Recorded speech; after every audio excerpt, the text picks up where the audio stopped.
Greetings, welcome back to Acadian Comics. I'm your host, James Fondren.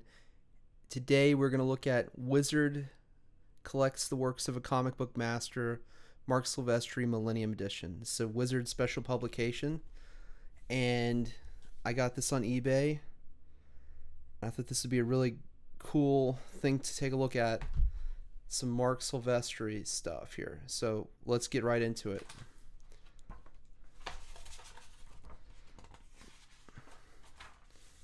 Here we go, Millennium Edition, Marc Silvestri Millennium Edition. So features, supersize, Art School Confidential, All in the Family, Silvestri Years, Director's Commentary, Silvestri Sketchbook, Wizard Highlights, a host of Top Cow's greatest, finest black and white artwork, Marc Silvestri's Checklist, Marc Silvestri Gallery. So there's sort of a foreword by Mark Waid. We're going to skip that for now.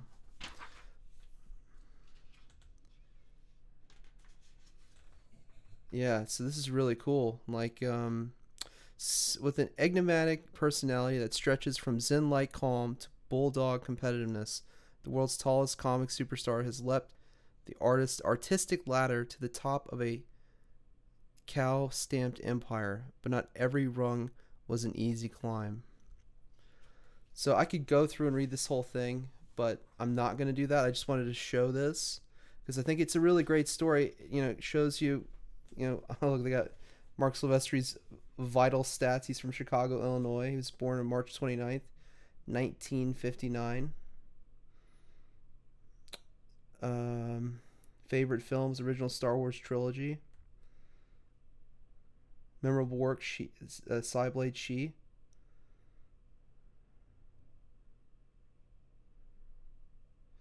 Little known fact, as a child, Silvestri owned nearly every G.I. Joe doll on the market. I had all the obscure stuff, but I broke everything because I really played with my toys when I was a kid. Yeah.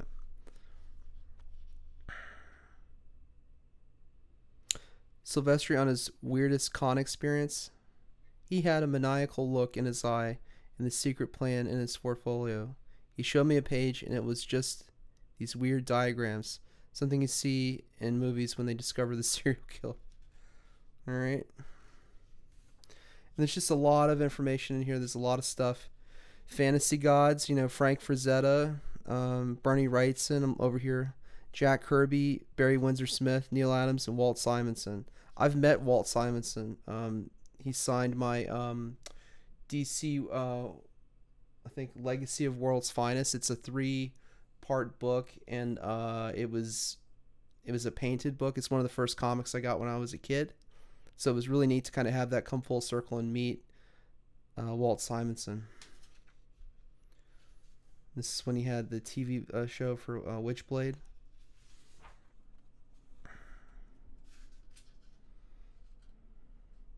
Talks about his big break into comics, what he recommends.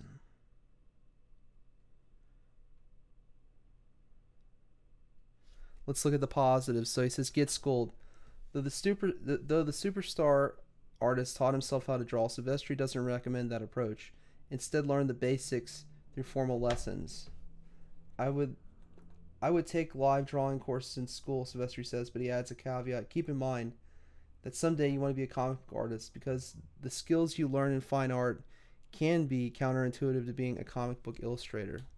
Right, because you're following the rules and everything, and you want to break the rules where you can to make something really interesting. You can't have limitation. I think he's going to talk about that in here as well.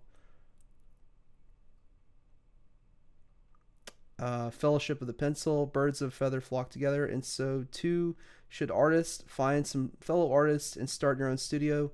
You'll never learn faster than when you're in an environment that is specific to what you do, Silvestri explains, and that is what we do is a very specific profession. So that's what I think about when I think about the How to Draw Comics Academy with Clayton Barton. Like I'm a student there, been going there over a year now, and there's a great community. We do these drawing jams on Thursday nights. So either we'll have a theme for like a couple panels, and we'll sketch something in, draw that, or we'll just draw a character of some kind. So I totally get that. It really is. You got to have some sort of camaraderie, and you have to have something to measure against with your peers to see what they're doing, and so you can better yourself, and they can give you some really great feedback and critique. Practice equals work. The superstar penciler believes that hard work begets opportunity, so keep practicing. I have the original portfolio that I got my job with, Silvestri says. Every once in a while I pull that out and roll my eyes at it. But whenever top cow artists don't feel they're making the progress they should, I just rip out the portfolio and say, check this out. There's really no excuse not to get better. And then no limits. When you're struggling, always think positive. I'm a firm believer in never stifling yourself. And that's what I like to pass on to people who work for me, says the former Wolverine penciler. The main thing you need to do is never put limitation on yourself. So interesting. What's your style? Now, I've done a couple of Marc Silvestri studies, and to be fair, it's more or less copying. I someday when I get more of my fundamentals under me, I'm still struggling with fundamentals like line of action and pasta or something like that. Working with getting good gesture and doing good gesture drawings, and then your anatomy, of course. I'm learning all that stuff now. Think about like how, and it can go from, whether you're trying to draw a bicep or on an arm, or trying to draw an ear properly. Think about some of this. It takes time for this stuff to stick. But anyway, I feel like in my Silvestri studies, maybe I haven't really, I haven't really gotten it yet. I want to nail it. I want to get my fundamentals down. I'm still working on it. What's your style? Silvestri broke into the industry as a Buscema clone before developing his own dynamic style by mixing the classic influence of Neil Adams, Frank Frazetta, Jack Kirby, and Walt Simonson with modern inspirations from artists like Jim Lee and Mike Mignola. Were all these amalgams of these influences, Silvestri says. Take all these influences just like I did and add your own twist. Yeah.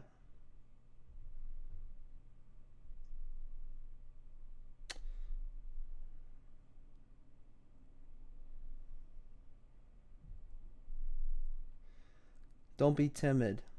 When you become a professional, if no one sees your art, show your samples at conventions. You can't become a professional if no one sees your art. Show your samples at conventions or mail in your submissions. I have a great deal of sympathy for having the guts to walk up and basically put your soul out there in front of a professional, Silvestri says. Whether it's a masterwork or a piece of garbage, it's still something from somewhere within you. You're putting yourself out there. Thick cowhide. Many of Silvestri's top talents in past and present were diamonds discovered in the Comic-Con rough. However, the top cow head honcho warns aspiring artists not to expect a red carpet welcome. Either editors are friendly or they're surly, Silvestri explains. Either they give you pointers or they'll say, you're talentless blank, get away from me. Which you get a lot. Unfortunately, you have to have a thick skin and just move on. I'm going to read this whole thing because this is just great stuff and great advice.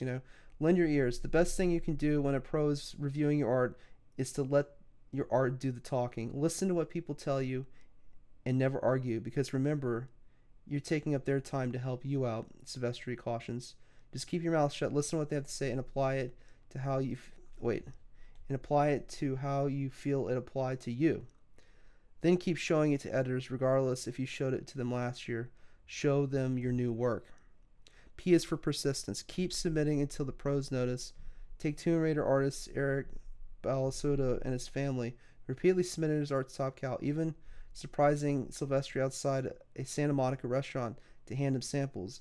They would show me stuff pop here and there at conventions and kind of wore me down, Silvestri laughs. So I don't recommend stalking, but persistence is a good thing. Yeah. I mean, with, digital art now, and you can do your own thing, I don't know how much of how much that is necessary. I think you can do crowdfunding, and that's what I'm going to do someday. Yeah. It's a really cool publication from the late great Wizard magazine, and Yeah.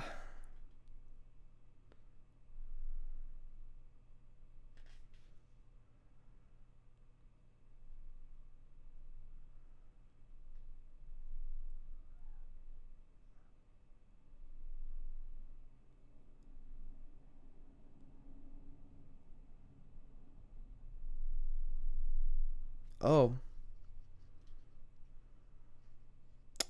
this is how he came up with the name Top Cow. In 1996, a worldwide panic caused over mad cow disease, the illness officially called bovine spongiform encephalopathy, chews away at a cow's brain, and if an infected cow is eaten, it may cause a fatal human brain disease. But the cow comic fans care most about what but the cow comic fans care most about is in Los Angeles, California. Top Cow Productions was dubbed as such not for CEO Marc Silvestri's love of milk, but rather his enjoyment of wine. We had a bottle of wine in front of us, and we happened to be thinking about cows at the moment, Silvestri says, laughing. The name Top Cow materialized out of somewhere, and it stuck. When we sobered up, we were on the binge of changing the name, but someone came in with this really cool logo that seemed to fit. So for better or for worse, we were kind of stuck with Top Cow. Yeah. Interesting. Art School Confidential. Marc Silvestri reveals the secrets of his success from his glory days at Marvel to the triumphs of Top Cow, and how Conan almost cost the superstar his comic book career.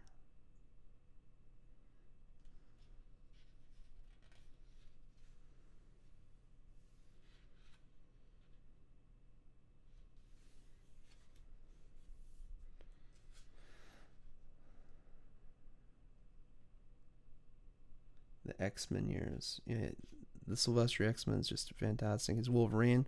I've got a couple of loose copies of his Wolverine stuff. Amazing work. Yeah.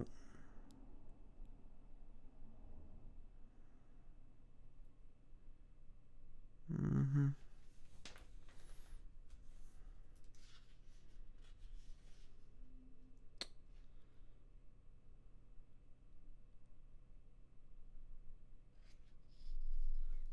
Cyberforce.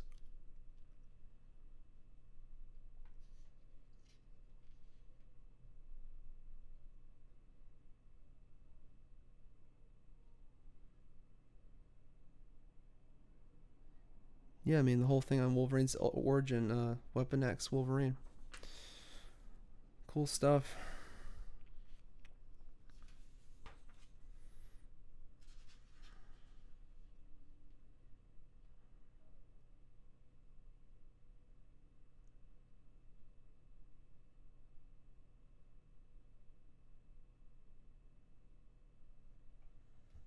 Mm-hmm. And then see, this was the crop of creators at the time this is coming out. So Billy Tan, I remember him being promoted in Wizard magazine in that Tomb Raider comic. Yeah,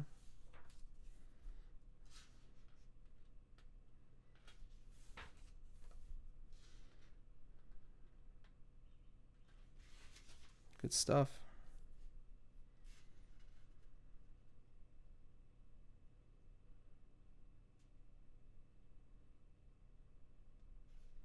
Yeah, some of these I've done studies of. Like I've drawn some panels of some of these.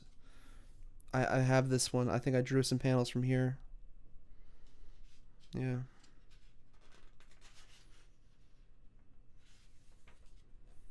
Cyberforce. I don't have any. I don't think I have any Cyberforce. Maybe I do. Yeah, no, I do. I have it in the have it in the omnibus. I have the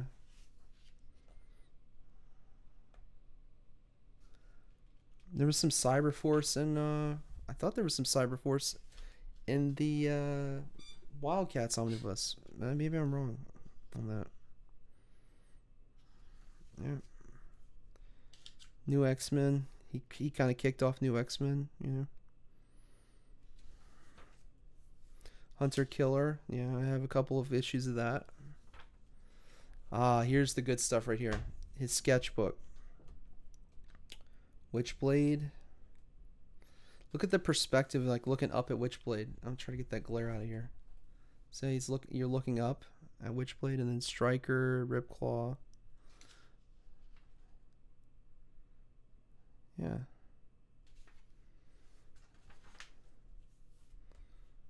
Dracula and Magdalena. I've done a study of this drawing, this exact drawing right here. Yeah. Velocity from Cyberforce.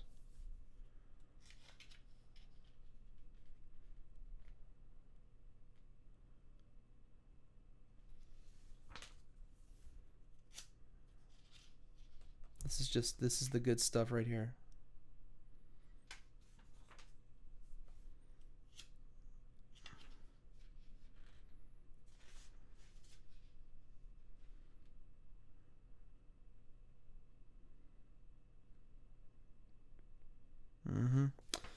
Amazing.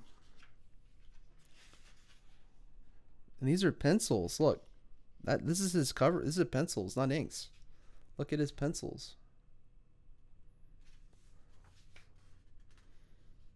All right. Marc Silvestri checklist. Oh, okay, yeah. Well, that's good. Like, if I never want to like look something up, I can pull it. Okay, his pin-ups, posters, and artwork. Let's take a look at that. King Conan. Oh, that's a great. I like that one. Look at that. I might have to study that one. I might have to do a study of that. The horse and everything. That looks awesome. X Factor. X-Men vs. the Avengers. Oh, I like this. I like how everything's silhouetted except for his eyes and his teeth. For is that Magneto? No, that's somebody else. The Temptation of Magneto. Yeah, just the suit's a little bit different. Uncanny X-Men. Wow, that's a cool cover right there. It's really small, but maybe I can get in on that. Check it out. That's cool. I mean, it's all cool. Don't get me wrong. Like, look at the foreshortening on this one. It's great.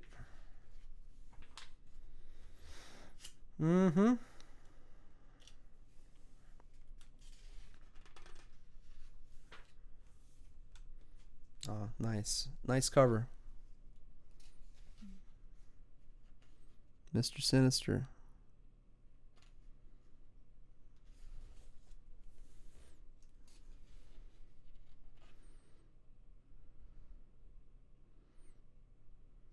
Cool. And then this is iconic too. I mean, this was in the Deadpool Wolverine movie. Very iconic.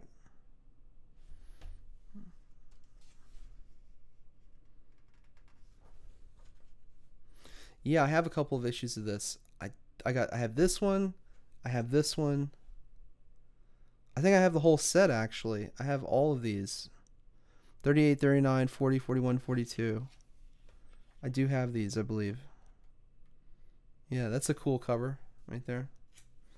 I almost did a study of that, but I didn't. I can always go back, I guess. I have this comic too. I have this one. I have this one. I have this one. I don't have this one. Yeah.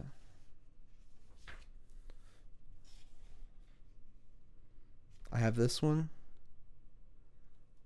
I think I have this one. I don't have these though.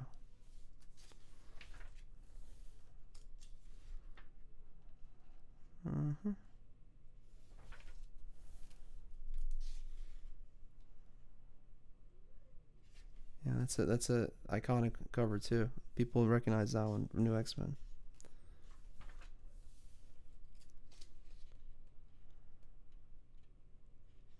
Oh, look at that. That's amazing. What is that from?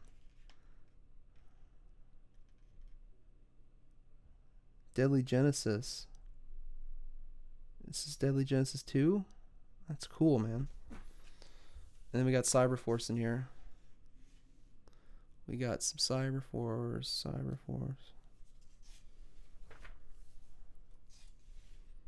I think I have this issue. And Marc Silvestri here. Again, it's in that omnibus. I think they have some there. Yeah.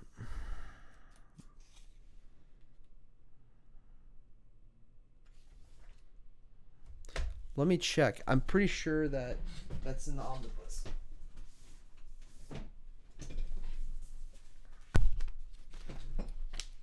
I'm gonna look.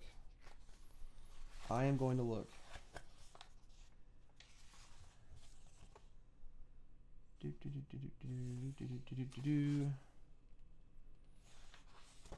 No.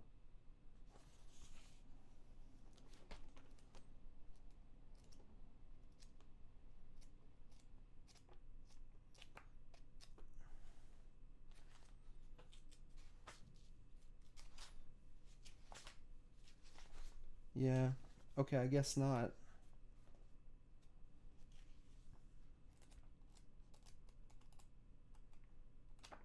I was talking about, I don't know why I thought this was going to be Wildcats or not, but see. Look, here it says right here. So part of the Wildcats compendium, Cyberforce. So there's some Cyberforce in here. Oh. Yes. Let's see, it's 283. Page 283. That really helps me because nope. Well, I'm not gonna pull it. I'm not gonna pull it. It's gonna take too long to find it. But it's in here. Some of these are in this compendium here for Wildcats. All right. Let's keep going, shall we? Psyblade. I'll try to reduce this glare. Psyblade and She. Strike Force. Some Image Comics action there. The Darkness. Now we're getting into Top Cow. Never really read The Darkness. Never got into it. But it doesn't mean it's great. I mean, it doesn't mean the art's not great. It's pretty good. Yeah. Witchblade 89. Issue 89, Top Cow. Cool. Here we go. Now we're getting into some stuff here. Oh, look, Silvestri did this cover for Tomb Raider. Tomb Raider Witchblade.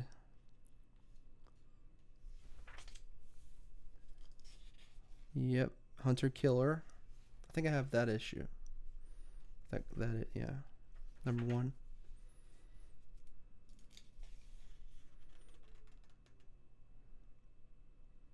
Wow, this is really great. This is number 5.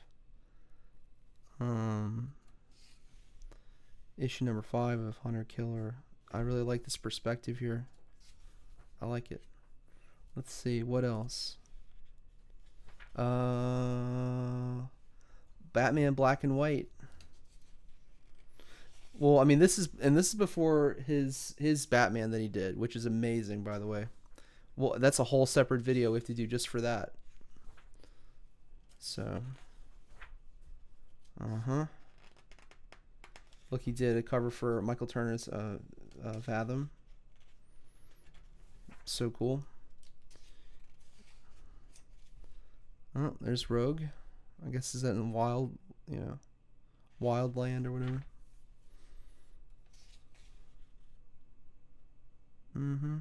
Look, there's a She cover. She number 5.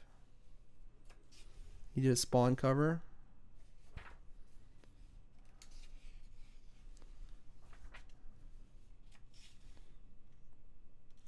Cool. Look at that. That is cool.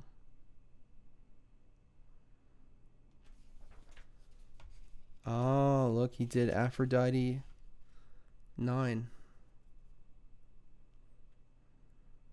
Look at this. Army of Darkness, Ash to Ashes, number 1. Look at that. That is freaking awesome. Look at that.